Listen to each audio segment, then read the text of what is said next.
Nagy takarítást végzett. Hát azonnal adják abba, mert mi most mennyasszonyként jöttünk ide. Nincs itt semmiféle mennyasszony, itt most nagy munka folyik. Szívra várott a zöld ablaka, gyerekeket ugarósa vár a viola.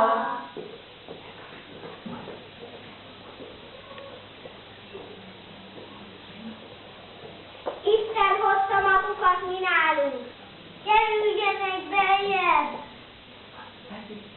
Ez az a hallék, ahová ipaszkodtunk.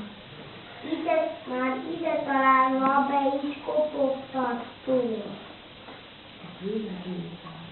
A vőlegény várja e háznak apraja nagyja, de legjobban várja a kedves mennyasszonya.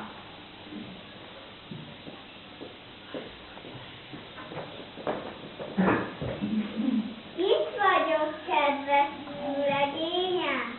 De jó, hogy végre összekerültünk. Nekem nem ilyen mennyasszony kell. Nézd csak, de szép ez a törlő ruha. Ilyet tudok én szőni, fonni. De jó lesz nekünk együtt. Menj innen, de rögtön.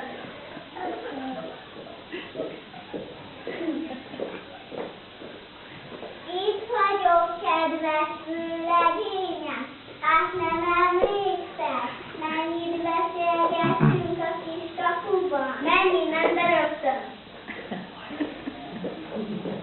Mit kockázol velem? Talán rá te ismersz, aki túl szeretsz? Nekem az igazi mennyasszonyomat hozzátok. Most viszik Tanékáné lányát, bíborba, bársonyba, gyöngyös koszorúba. Nem adom a lányomat aranyhintó nélkül, abba felhívható legyen, mind a hatnak aranyfarka legyen.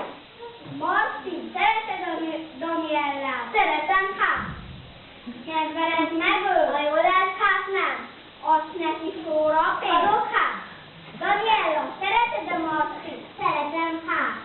Főzöl neki jó ebédet? Főzök, hát. Teszel a levesébe egy konársó?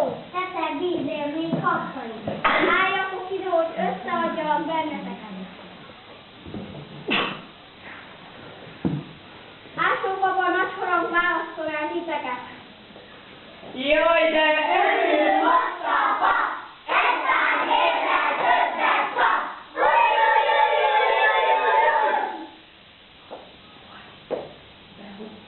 Behoztam a kakas egész taléjával, nem csavarok többé a szomszéd csúkjával. Itt a finom káposzta, ebből a tányérját kicsit elszedjek. Húzzál kolbász meg egyet, ez a szános csemege. Elénye de jó tekertő, áldja meg a teremtő. Legyötterétek kis süteményet, el is volt nekik cukorral és vízzel.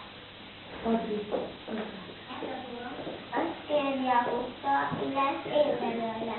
Kicsi, kalácsi, felett, állapvetén mit felett. Én hozom a baracskát,